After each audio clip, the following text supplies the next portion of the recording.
and we'll run about an hour. Okay, if you guys are ready, you can hang out until your intro, and I'm going to start letting people in now. Fantastic. I'll give just a little, banter so people know what's going on. I feel very underdressed now, Chase. You're looking very smart. And Richard's put a shirt on for the occasion. Thank you. Well, Richard, I would have put one of my bow ties on, but I just got too fat, so it won't fit.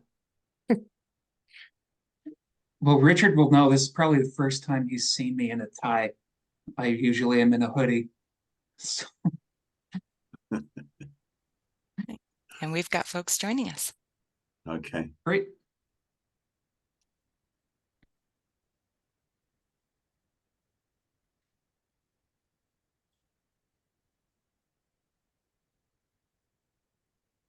For our audience joining, I'm going to give a few more minutes for people to load into the call, and then we will get going.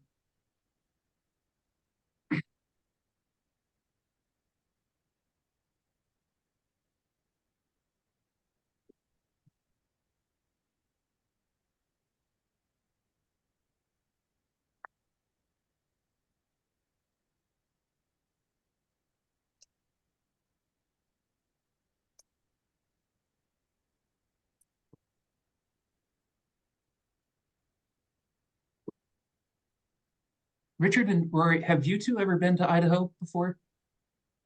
No, we haven't. But I'm speaking for Rory. But I just wanted to say that we both continually reference Frank Church in the context of our teaching. Such a towering figure in the context of oversight, everything we teach, our research. So it's a real honor to be doing something today associated with the Frank Church Institute. It is. That's Richard great. can very much speak for me on that. It's funny, mentioning Frank Church since I was an undergraduate when you first start learning about this stuff 20 odd years ago for me, and now teaching it now. It genuinely is a privilege to be talking to you guys. So thanks very much for having us. Yeah, that's great. Thank you for those kind words.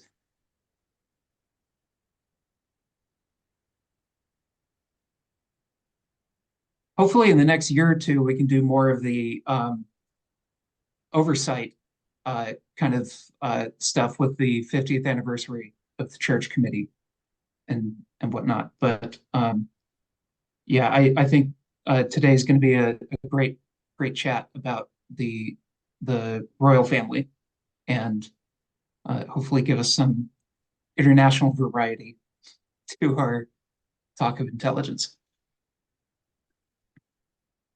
Well, the royal families, the one thing you can be sure about is the royal family is always in the news. For better or for worse, right?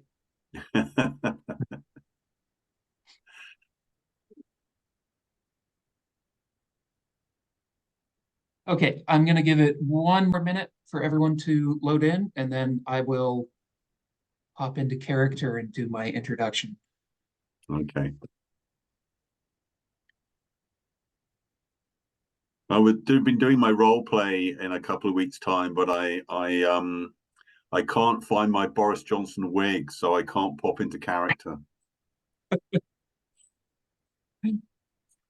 It's gone. Boris Johnson has gone missing. Remember, I told you should have included Larry the cat, right? Oh, I actually have got Larry the cat. Great. I mean, it's a fake plastic version. Like the wig, but I do have Larry the cat who's going to be present at the role play for sure. Perfect. For audience, I highly recommend following Larry the cat on Twitter because that's how I've learned about British politics since moving here.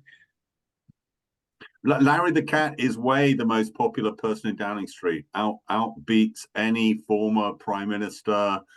Not sure Larry the cat is outpacing the royal family, but Larry the cat is very popular.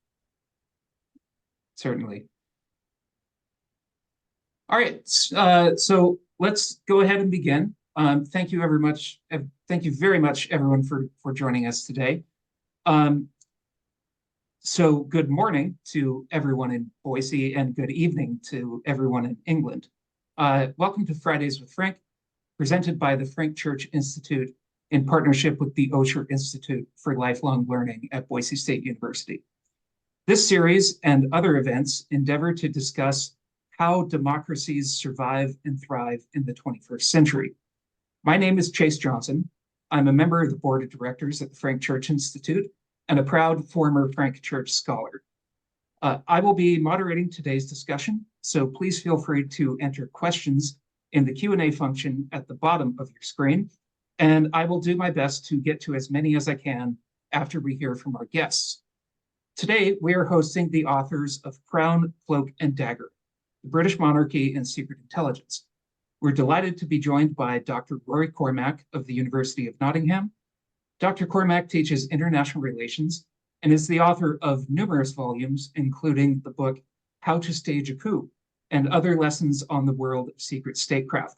This is a book that I don't think is on the shelves in Russia at the moment.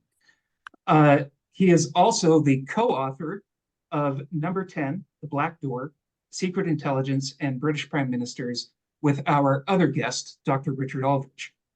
Dr. Aldrich is a professor of international security at the University of Warwick and has published widely on the topic of intelligence and secret statecraft.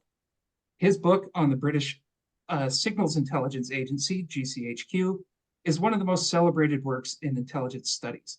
I'm also immensely proud to say that Dr. Aldrich is my PhD advisor here at the University of Warwick. So thank you very much, gentlemen, for joining us. Thanks for having us. Pleasure to be here. Yeah, it's an absolute thrill to be working with the Frank Church Institute. So thank you for inviting us. Great. So I would like to properly brief our American audience to begin here and kind of set the stage. So your book begins with the reign of Queen Victoria and kind of ends at the end of Queen Elizabeth II. But how would you characterize the relationship with the Crown and secret intelligence services? Are they figureheads or do they actually participate in intelligence work? Well, Richard, do you want to kick us off? Okay, I was hesitating and I'm going to let you have the first go. I think quite often there's this idea that they're mere figureheads. They're merely just a painting on the wall behind the head of the Secret Service chief. This is far from the case. So members of the British intelligence community would regard themselves as servants of the Crown rather than the government. And that's very important in terms of extending neutrality. But actually what we've discovered in our book is that the British monarchs are far from being mere figureheads. They are some of the most important interpreters of intelligence, even contributors to intelligence, at times even practitioners of covert action and deception. So really it's extraordinary to see all the secret work that different members of the royal family have done.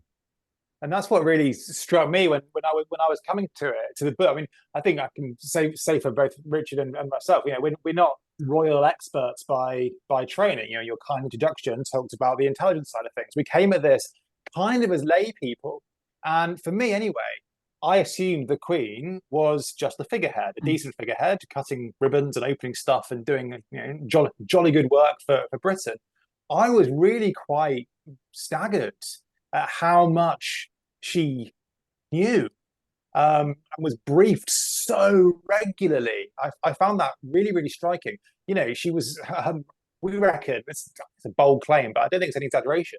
She probably knew more secrets than anybody else who would ever walk the earth. She'd been given top secret intelligence material for decade after decade after decade. And with that knowledge comes power, or at least comes influence. So yeah, it was quite striking to learn, to realize how interconnected they all were. And of course that changed over time as well, as I'm sure we'll get into as the conversation progresses. Yeah, and Yeah, then I mean, not only are they, you know, important to the intelligence officers, not only are they important actors in their own right, but if you're an overseas spy, if you're someone from another country working for Britain, working for MI6, the best reward you can get is to go and have tea and cucumber sandwiches with the Queen or the King.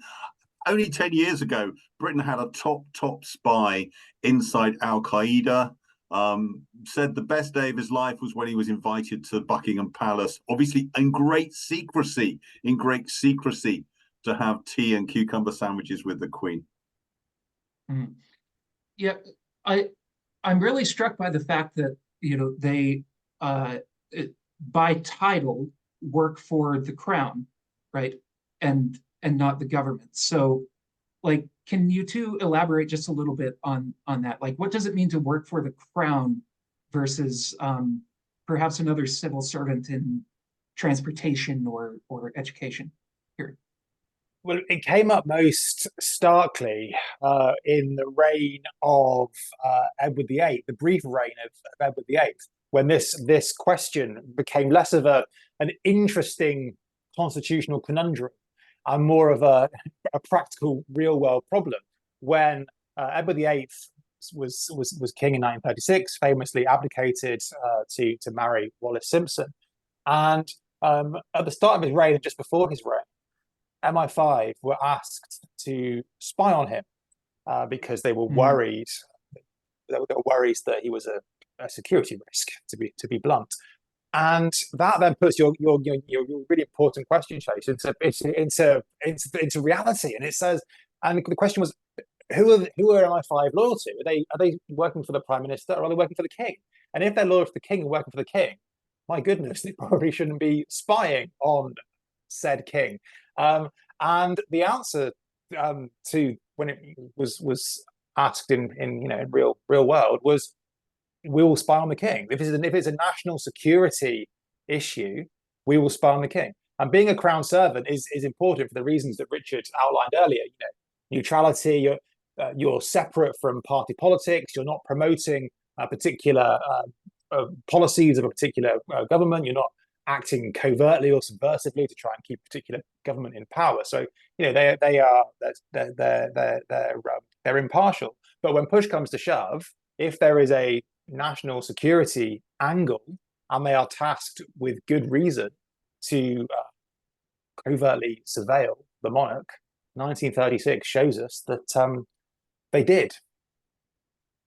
And it's also slightly conspiratorial because there's this idea we explore in the book of the golden triangle of power.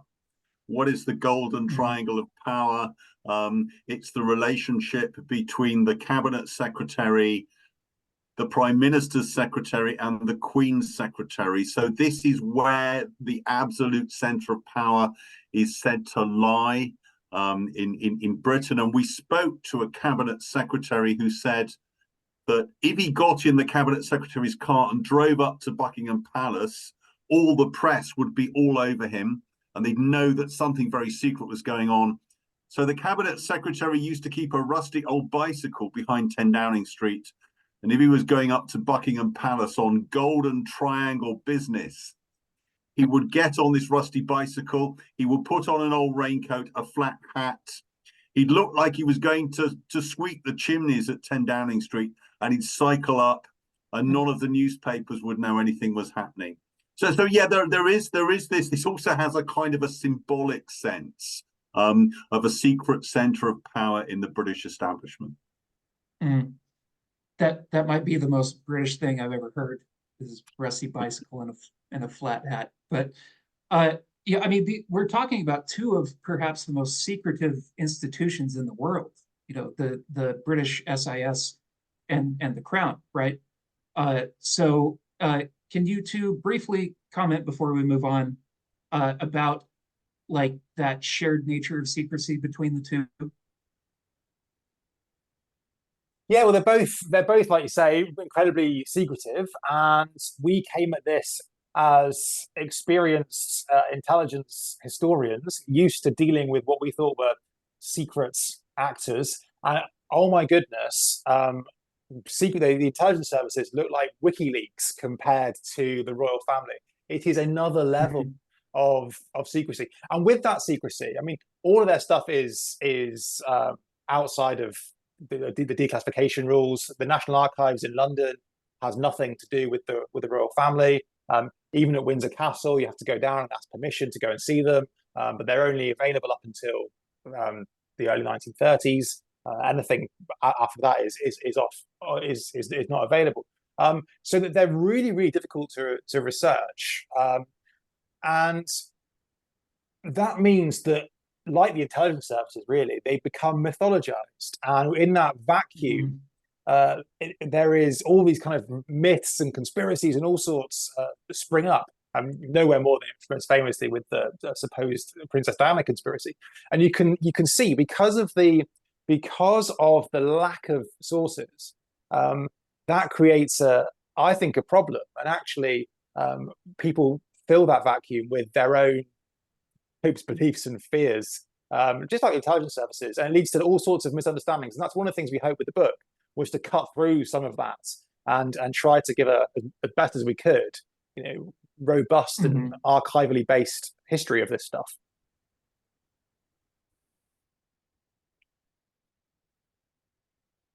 Oh, Richard, you're muted. Sorry, I do apologize. Yeah. We actually discovered that the Buckingham Palace really loves these mythologies.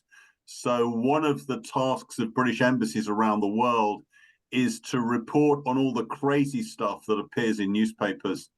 So at one point, some years ago, the British diplomats in Paris said, oh, we send all this crazy stuff in. Do we have to keep doing this? And a message immediately came back from the palace saying, yeah, we love this stuff. We particularly love the story about the Queen Mother having a body double. We love the story about the whole Liverpool football team being in Princess Anne's bedroom. Just keep sending this stuff in. So secretly, what we've discovered is Buckingham Palace really loves the mythology around Buckingham Palace. The crazier, the better.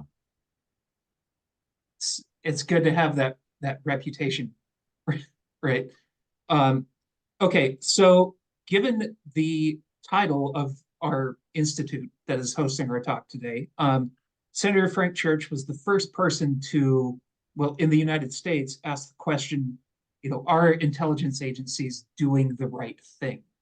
What kind of laws and oversight do we have over the work of secret intelligence? So what is the oversight of the royals' relationship with the intelligence agency? Are there mechanisms from the government side that govern what they can and cannot see? Like this family literally has the keys to the castle, right? But do they have the keys to MI6 and GCHQ? Well, yes, they do. Not only is the present monarch the number one on the distribution list of even the most top secret report, but also it kind of allows them to use the secret services for their own private stuff, which we might regard as either a very good thing or a very bad thing. And my favorite example is that the Duke of Edinburgh, the consort of Queen Elizabeth II, had a secret passion for UFOs. Really? He was he was absolutely into that kind of. He was actually quite a hippie. He was quite interested in just keeping an open mind about every kind of paranormal phenomena. Rory will say a few more things in a minute about other stuff beyond UFOs. It's extraordinary. But the Duke of Edinburgh was really interested in UFOs, and so he used his entourage to liaise with the secret services to get absolutely first-hand accounts of all these UFO encounters. So there was actually a map in Buckingham Palace where they were sticking the pins in of all the kind of UFO sightings, and absolutely extraordinary. Also with Mountbatten, the Queen's cousin, Mountbatten was perhaps an even more enthusiastic UFO spotter than Edinburgh. In fact, there was kind of a royal UFO spotters club all across Europe. They were all complete UFO fanatics. I think the only people who wouldn't hand over the top secrets on UFOs to the British royal family was possibly the CIA. And do you know where the Duke of Edinburgh was? At the height of the Cuban Missile Crisis. You know, the intelligence services have other things on their mind, quite frankly. And he's asking, I think it was naval intelligence, if they can be deployed to Loch Ness to go and try and find the Loch Ness monster. And that gives us a sense of, one, his crazy imagination. He was such a character, but also the fact that he was trying to deploy naval intelligence to go on a Nessie hunt at the height of the Cuban Missile Crisis. I find astounding. But your question about what Senator Church asked about our intelligence services doing the right thing, it made me think that Queen Victoria was asking that same question in the 19th century. Now, clearly, her answer is very different from the answer which Church and colleagues came up with. But she was asking the same thing. She saw herself as an oversight body, a one-woman oversight body for the intelligence services. She saw herself as independent, politically independent. She wasn't. She was, well, in terms of government, she was independent, but she had her own dynastic interests at heart, and her family web across Europe. She tried to promote. So she wasn't particularly impartial. But she would be badgering the intelligence service, saying, "Where's the report on this? Why is intelligence coming from India taking so long? Why is coverage so absolutely terrible there?" She would be asking about different sources. She would be asking all the right questions, and some very, very hard questions. She would be asking whether the correct laws were in place. But again, coming to very different answers. So, for one example, there was a scandal in the UK when it turned out that the postal service were intercepting mail from a Italian revolutionary who was living in London at the time. He did his own little test. He put some poppy seeds and some strands of hair in a letter and sent it to himself, and opened it, and lo and behold, the poppy seeds and hair was gone. And that caused a terrible scandal, because in the UK at the time, gentlemen didn't read other people's letters. This was all a horribly continental thing associated with the French. And there was a big debate, a big scandal about what intelligence should do and how we have oversight of the intelligence community. And it came all the way up to Queen Victoria. She weighed in, but much to the alarm of privacy campaigners, she couldn't see what all the fuss was about. She thought it was terribly reasonable to be doing this, because at the end of the day, we had to protect the monarchy. And this Italian revolutionary was trying to overthrow the Italian monarchy. And that's where she wasn't particularly impartial, because as soon as anybody wanted to work against monarchic interests, she was very obvious reasons opposed to that. But you can see her engaging with those same questions around surveillance and privacy and oversight in quite a modern way, just coming to very different conclusions. Yeah, I mean, you can see that too, I think, from Church's work, where there were a lot of people in Congress who said, this work is so important. They're out getting commies around the world. We best not look into it. And let's not interfere with that. It's a perennial debate, isn't it? It's a perennial debate as old as time about who watches the watchers, security versus privacy. That's what I find so interesting about this. It's timeless questions. And obviously, we've been on a long journey, really, to some extent, initiated by Frank Church. Waves and waves of improved oversight, secret services being avowed, put on the statute book, becoming more open. Together with that, we've seen a deliberate opening up of the intelligence services in the UK. And part of that, remarkably, has been internships by members of the royal family with the secret services. So Prince William has been doing a week with MI5, doing a week with MI6, doing a week with GCHQ. And this is all part of this idea of an experiment with open secrecy, which is very much the 21st century. Mm-hmm. That's really interesting. The fact that members of the royal family, when they're younger, go in and do, functional work in the intelligence agencies for a week or two. Like, what is the utility of that?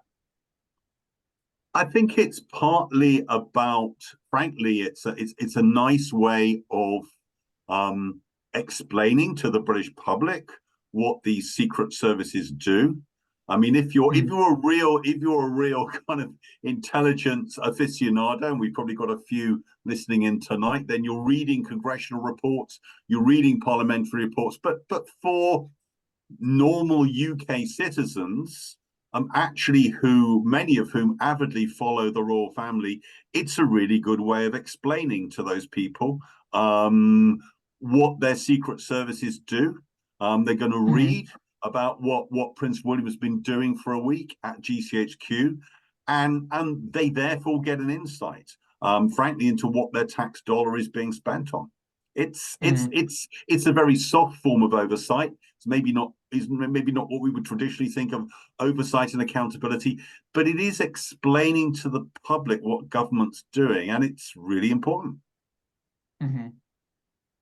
Passive oversight, more or less. Yeah. If I could pivot us a little bit to some gendered talk, like we kind of have this Hollywoodized version of intelligence in our mind of like James Bond or Jason Bourne, running around the world kicking butts, but that's really not what intelligence work is. It's a lot of keyboard typing and looking at satellite images and metadata from phones. But you two have really astutely shown that Queen Elizabeth II is probably the most briefed individual in history by intelligence services. So, like, what were the gender dynamics that came up in your research with this? Well, do you know what was funny with Queen Elizabeth? It was. I remember reading some documents in the US archives, because oddly, you guys are so much more advanced with declassifying documents than we are.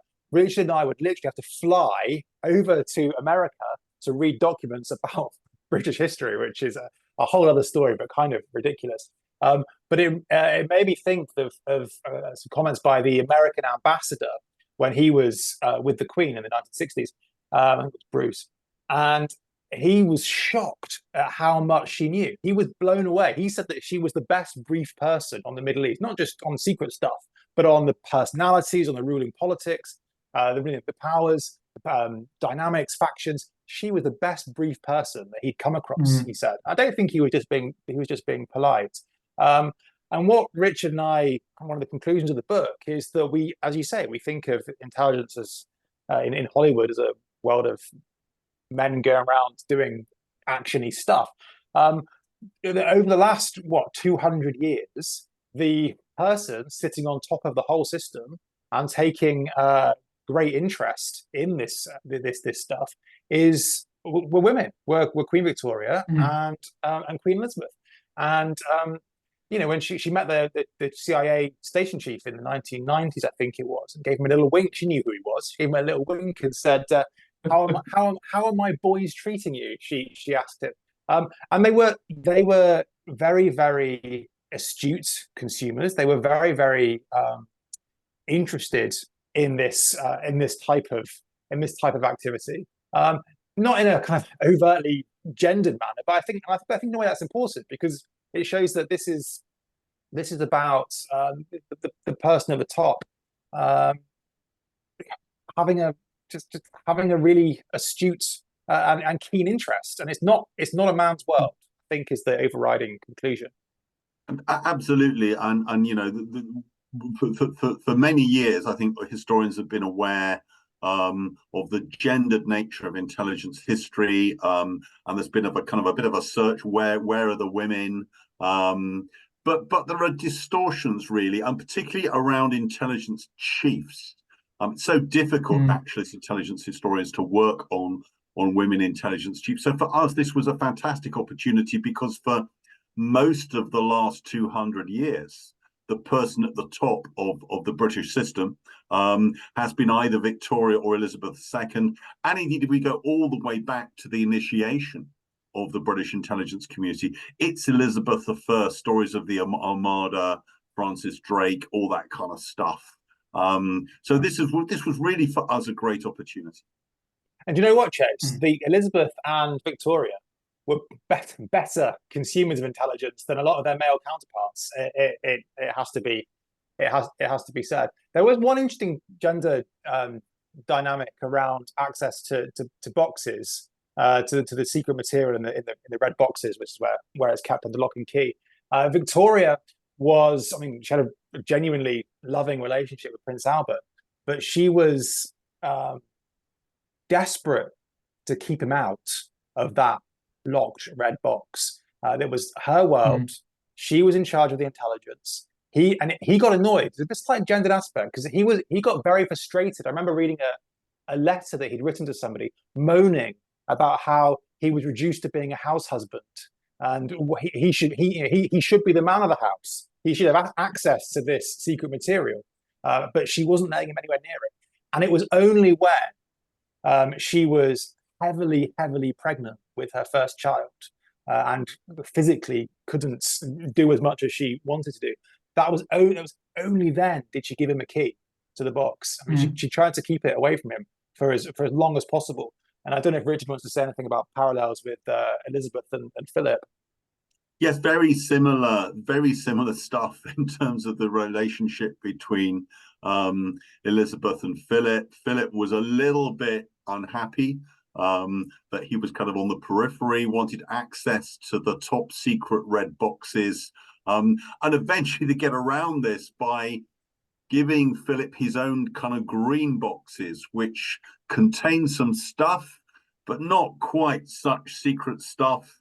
And then, of course, the Queen Mother also wants access, so she gets. So effectively, these they're not quite dummy boxes, but they're dumbed down boxes of not quite such secret stuff that's being parceled out to other members of the royal family to prevent kind of jealousy over secrets. There was a great quote from the Queen Mother, because she'd obviously had access to all this stuff when her husband, George VI, was king during the war. She was on the inside, and she had all the most juicy stuff. And suddenly she's Queen Mother. She's a little bit in the cold. And she wrote to the Prime Minister personally and said, would you mind terribly giving me some secret stuff? Because one finds one can't trust the newspapers. You know, I saw this when I entered U.S. government service and got my clearances. People would kind of conflate what that meant, and they would come talk to me about, oh, who killed JFK? You know, and it's like, well, okay, sure, I have clearance, but what we're literally talking about is just like a big list of weapons that exist within NATO, right? Like not exactly these big conspiratorial ideas, but there is like this fetish of secrecy, I think, and you know, being behind the curtain is really cool. You know, it's nice to go talk in you know, social circles about that. Did you two see any of that from the royal family? They wanted to know stuff. They wanted to know what was going on, and you could see it particularly with heirs to the throne. You can see it with Victoria's son, the Prince of Wales's, who are a troublesome breed. You could see it with Victoria's son, who became Edward VII, who was a bit of a playboy. He was having affairs. He was running up gambling debts. He was sleeping with prostitutes in Parisian salons. And Victoria, quite frankly, didn't trust him. And so she kept him away from all this stuff. And he was desperate to get hold of it, desperate. And then finally, he becomes king. And even then, government didn't quite trust him and didn't want to give him everything, but he got, you know, most stuff as monarch. but he never quite trusted them. He always thought they were holding stuff back because he always thought, as you say, he fetishizes secrecy. He thinks that there's some great state secrets that aren't being told. And he's hammering the government, saying, you gave my mother all this stuff. You gave my mother the great secrets of states. You're not giving me anything. And the government's saying, we are, Your Highness, we are. But he always thinks, like you say about JFK, he always thinks there's something else. There's some great conspiracy that they're withholding from him because they don't trust him. And this theme of the Prince of Wales is really fascinating because over a long period of time, there's always been this anxiety of the playboy Prince of Wales who's soon going to get access to the secrets, and can we trust them? And of course, Edward VIII is the ultimate example of this. Rory, you have a wonderful story about sending documents back to the palace. It's great fun. So he's having all of these cocktail parties at Fort Belvedere where he was living, having a great time, and he would leave top secret documents just lying around with wine stains on them, brandy stains.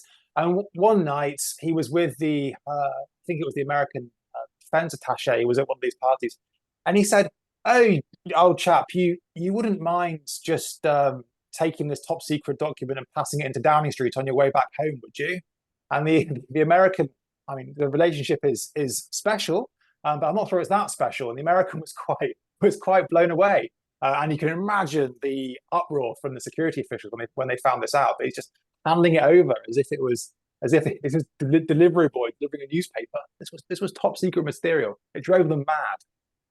And I think Edward VIII and Wallace Simpson was one of the high points of our book. We really loved working on them. They're such colourful characters. We discovered that they were not only spied on by the British intelligence services, but also by the French, but most actively by FDR and the American intelligence services. They subjected them to even more intense surveillance, human telephone tapping, but also bugs than anybody else. And of course, this produces fantastic stories. Well, I mean, Frank Church showed us that, our intelligence agencies will spy on almost anyone, Martin Luther King and Vietnam War activists and whatnot. So, Richard, that's actually a really great segue to the next thing I wanted to talk about. And rather than there's so many great stories to tell here. I think you two could probably sit here for 3 hours and just tell us all of the fascinating things you learned writing this book. But I want to know how you wrote this book, because it is like two of the most secretive institutions in the world. And Rory mentioned you had to fly around between the US and the UK to look at archives. How do you put together a narrative about these two institutions? Yeah, it is really difficult. I think, researching intelligence service is difficult, researching the royal family is difficult, researching the nexus between the two was really like climbing Everest. A lot of patience involved. It's difficult because the royal family employ their own secret history police.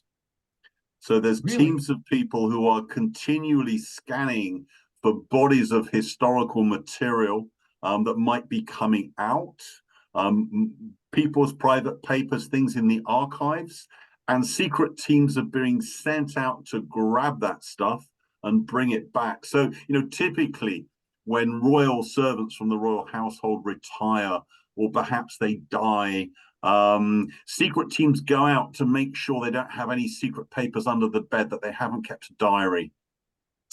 If a researcher finds a document in the British archives and maybe contacts the newspapers and they run a story about this, there was a story about the royal yacht a few years ago, the first thing that happens is that Buckingham Palace rings up the Cabinet Office or the Prime Minister's office and shouts at them for having released this stuff. And what happens the next day is that document which the researcher found vanishes from the archives. So there's a kind of constant dry cleaning process going on. So even documents that we looked at maybe a year ago can potentially vanish. Let me give you a quick example of that. have a painstaking research, lengthy you have to go to get this stuff, to get through the weeders and the history police. You're familiar with the Suez crisis, and there was a Middle Eastern, a British diplomat on the head of the Foreign Office's Middle East desk during the Suez crisis in 1956, who released a memoir about the role of the US, UK, France, Egypt in the run up and to Suez and the collusion and all that stuff. It's quite a famous memoir. It's quite interesting, and that will be the go-to place for historians.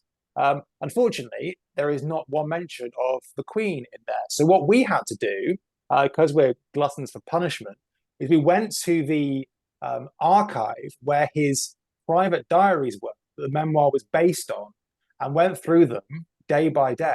And there, lo and behold, was a passage from 1955 where this same diplomat is meeting the Queen and talking about Nasser, a different Nasser, the uncle of the King of Jordan, whom Britain was not happy with. He was promoting nationalism in the mid-1950s, which was a mortal sin for the Foreign Office.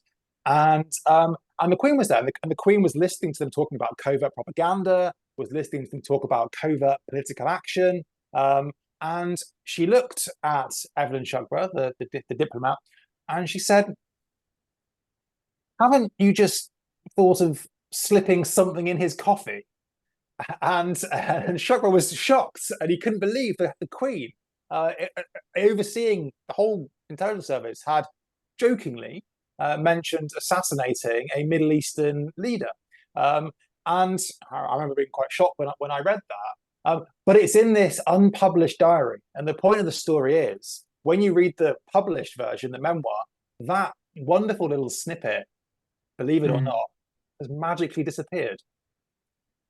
That's when you've got to go do the hours and hours of sifting through documents, right? Like, Richard and I, we've talked about Frank Church Archive at Boise State, and how there's so many wonderful bits in there of, people who, when he investigated the intelligence services, people would write to him and be like, "I am so glad you're doing this, Senator Church, because the CIA put a chip in my brain 5 years ago, and I've tried to get this into the public," right? So, how do you prosecute that information?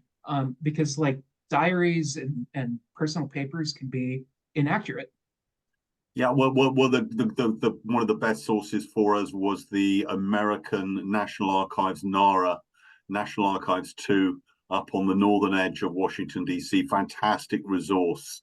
The world's best history supermarket. And that was where we investigated a great story about the involvement of Queen Elizabeth in the Iran coup of 1953. Rory, you might want to introduce it, and I'll chip in. Because it makes me look like an idiot. And this is the beauty of working together, because it is so difficult dealing with these fragments of snippets of information. 1953 coup. Everyone listening in will be aware of the US-UK covert operation to remove Mohammed Mossadegh from Iran. And the Shah of Iran was going to play a key role in this particular coup, but he was getting cold feet. He was quite nervous about it. And so the American ambassador delivers him a message from a very important person, from Queen Elizabeth, a message from Queen Elizabeth, and which says, "Hang on in there, Shah, stay firm. Let's see it through." And the Shah respects the Queen, and thinks, right, if the Queen's on board, this is serious. I'll crack on. I'll do it. And then the rest, as they say, is history. So I phone Richard up and I say, "Richard, you'll never believe what I found. We've got the Queen sending a message via the American ambassador to the Shah, telling him to stay the course. And it is evidence of the Queen being involved in a covert action." I'm loving it. A few weeks later, Richard's over at NARA, much better researcher than me, and he gives me a little call. And I'll let Richard tell it, because I look like a bit of a numpty. Yeah, so Rory's discovered this fabulous thing, and I'm in the archives. Just essentially, I'm Rory's research assistant, and I'm going through boxes and boxes. In State Department communications are voluminous, as you will know from personal experience, Chase. Going through all these boxes, and finally, I hit the section of correspondence, and yeah, sure it is. Here's this telegram from Anthony Eden from Queen Elizabeth. And I'm like, yeah, this is it. And I turn the page, and it is from Queen Elizabeth, but it's Anthony Eden sending a telegram from the boat, the Queen Elizabeth. It's the QE2. And I'm sitting there thinking, Rory's not going to like this. This isn't what Rory expected. But actually, it turned out to be an extraordinary story, because not only did we make this mistake, but the American ambassador at the time made the mistake, because the telegram was just very, very loosely worded, and anyone reading it would have thought, this is Elizabeth II. And then, of course, this message is relayed to the Shah. Queen Elizabeth wants you to stay the course, don't do a runner, stay with the coup plot. A little bit later, the ambassador discovers that actually he hasn't relayed a message from the British monarch. He's relayed a message from a boat. I'm like, what are we going to do? Because we've effectively, we've misled the Shah of Iran. We've taken the Queen's name in vain. And of course, being good covert operators, the plan is tell no one, say nothing. So not only do they deceive the Shah unintentionally, but they never tell the British what they've done. I tell my students that sometimes, that you are going out and finding information, trying to convey it, and sometimes you're playing telephone, where the message gets distorted down the line. So I love that story. Before I get to audience questions, real quick, really quick question: did you two, and you don't have to answer it if you don't want to, did you ever get contacted by the Crown or British intelligence services while writing this book? Well, we could tell you, Chase, but then we'd have to kill you. Well, I don't want that. Rory, anything? What he said. You can. Okay. Well, we do have a veteran of the Church Committee on the call today, Peter Fenn, who asked, as someone who worked on the Church Committee and on the NSA, I'm curious about your views on the power and technological prowess and sharing data now between the US and the UK. How close is that relationship? It's extraordinarily close. And it's really about, when does this relationship really make a step change? It's in the 1970s. It's an extraordinary story. It's a moment when the United States launches some satellites to listen into Russian radar. And these satellites don't really work. They don't do what they're supposed to. They're very expensive. They don't do what they were supposed to do. But what they did do was they started accidentally to collect all the telephone calls in the Soviet Union. Because telephone calls were sent over microwave, they spilled into space. These satellites could pick them all up. So accidentally, the United States was hoovering up pretty much every telephone call in the Soviet Union. The first example, I suppose, of kind of modern mass collection. But this was more than the NSA could cope with. And so this is the moment when British intelligence and American intelligence ceased to just kind of swap intelligence and exchange, like kids swapping Pokemon cards in a playground. They effectively have to become the same organization. They become a massive global processing organization, together with Australia, Canada, New Zealand, other partners like Germany, Sweden. And that's really the foundation of the kind of really integrated cooperation that we see today. Mm-hmm. Rory, any thoughts? Well, it's interesting the hoovering things up. The only thing I would add was this is where some of the conspiracies about Princess Diana come from, because it came out that the NSA had a Princess Diana file, and people then jumped on that and think, oh my goodness, the Americans are actively spying on Princess Diana, when in reality they're hoovering stuff up and listing in on people that she happened to be talking to. And I think and then she was kind of she wasn't a direct target. I think there's an interesting thing there where people can end up in the NSA's radar in their records without actually being a target per se, which can lead to all sorts of accusations, allegations, and conspiracies if and when it comes out that there is an NSA file on person X. Mm-hmm. We actually had a question from Lisa Hecht about Princess Di and what you learned about her death in your research. Is there anything to be gleaned from that? Is there anything new you learned? I think most of the sorry, Rory, you go. Well, what was I going to say? I forgot what I was going to say now. Well, first of all, we reconfirmed that MI6 and Prince Philip were not involved in the death of Princess Diana. What struck me, and then I know Richard can talk about the impact of the security on her mental state. But what struck me was how much material was available through those Princess Diana files. And we're talking the inquiries. There were 3 inquiries, and we're talking earlier about how you do this, and you write these books. What I learned from going through those files was stuff not about Princess Diana, was evidence that the head of MI6 was giving about other things that are now in the public record, about other alleged assassination plots. And so some of the biggest things that I learned from looking at Princess Diana were actually tangential and were about British approaches to targeted killing, operations, and all that kind of stuff. So these things, they sound quite far-fetched on the surface, but the actual material in the inquiries are so thorough and so interesting that they open up a whole other range of avenues. And also, I think, are so thorough and so interesting that they to prove beyond reasonable doubt that Prince Philip was not involved. But I'll let Richard answer. Mm-hmm. Yeah, I mean, exactly as Rory says, the evidence, particularly given to the last of 3 very detailed inquiries, was just fascinating. Senior MI6 officers being asked, "Do you carry out assassinations?" And the answer is no, but we carry out lethal operations. Well, a fabulous answer that had every intelligence enthusiast on the edge of their seats.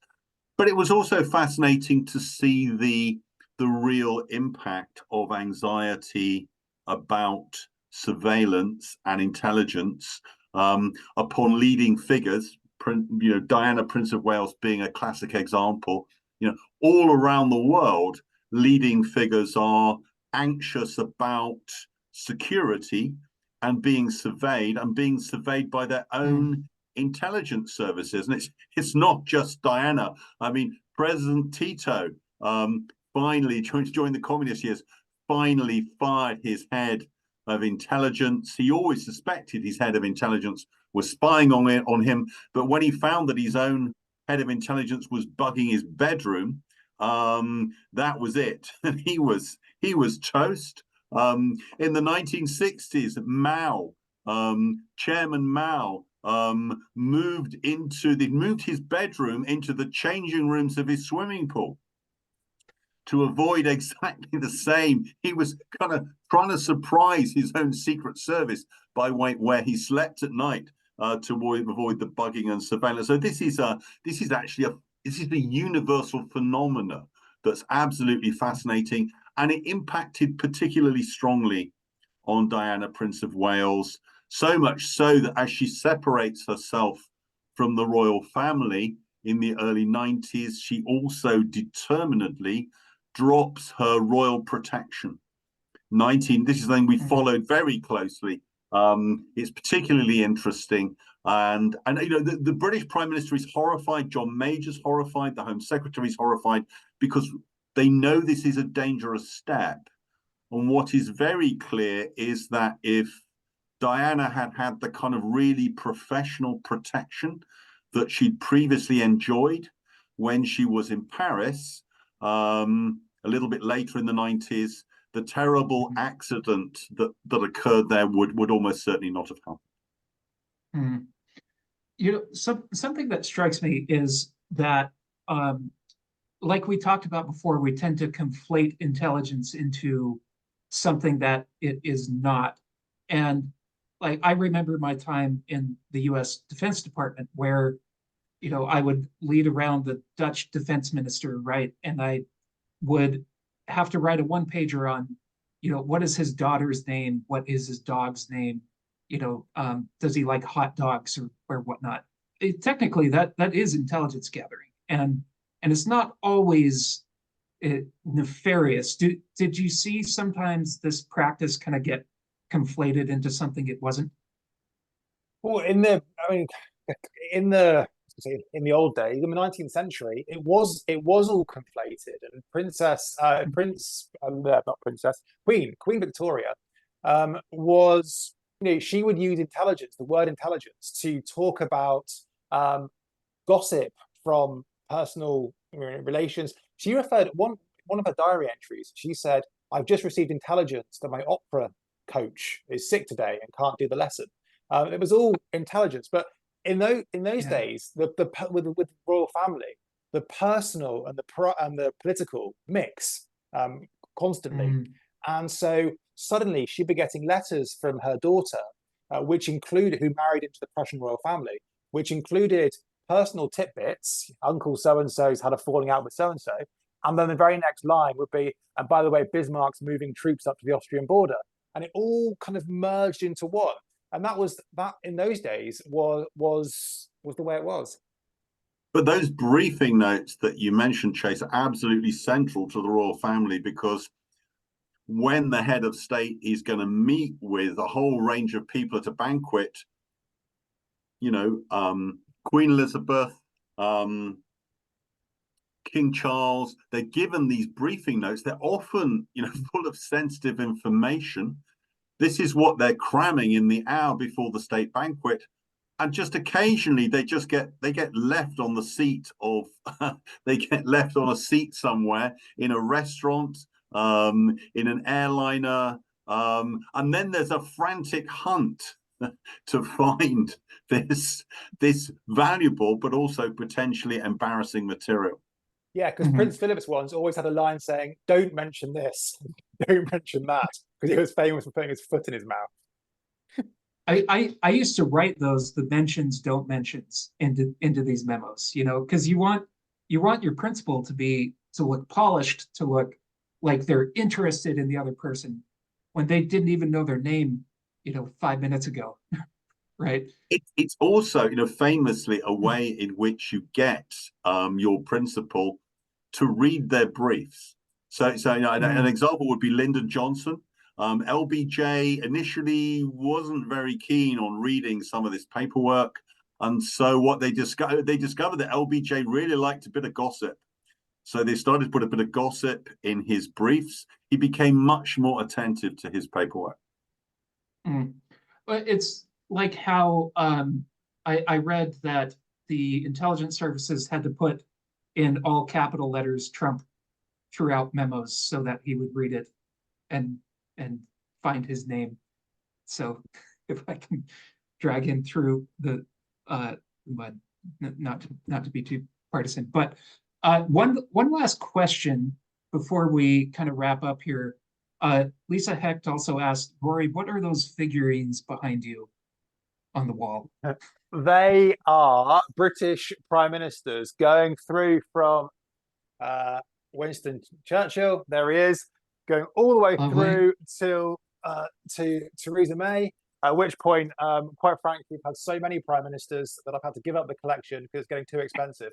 They relate, Chase, it should be said, to something that's on the wall behind you. Oh, that is right. I have your book, number 10, The Black Door, that you two co-authored. I bought one every time we finished the chapter for The Black Door. I bought the corresponding prime minister. Oh, that's great. Have they had time to make a Liz Truss one yet? Don't. If I bought it would probably crash my economy. Oh goodness. Well, I have to say when I moved here to the UK, I used a Amazon box as my coffee table for while I was accumulating furniture, and that Amazon coffee table box lasted longer than Liz Truss. So, yeah. All right. Well, we're reaching the end of the hour here, so I'm going to go ahead and wrap up. Richard and Rory, thank you so much for your time. And I hope people who are listening today seek out your book and give it a read or give it a listen. So I want to encourage everyone on the call today to visit the websites of the Osher Institute at Boise State and the Frank Church Institute and consider contributing to our work so we can continue these types of programs. If you wish to purchase a copy of Rory and Richard's Crown, Cloak, and Dagger, you can do so from Georgetown University Press if you seek that out. And thank you all very much for coming. And I, again, thank you, gentlemen, so much for giving your time to us today. Thank you very much. Genuine pleasure to speak with you guys. Thanks so much. It's been a wonderful experience. Thank you. All right. Take care, everyone. I hope you have a good Friday and weekend.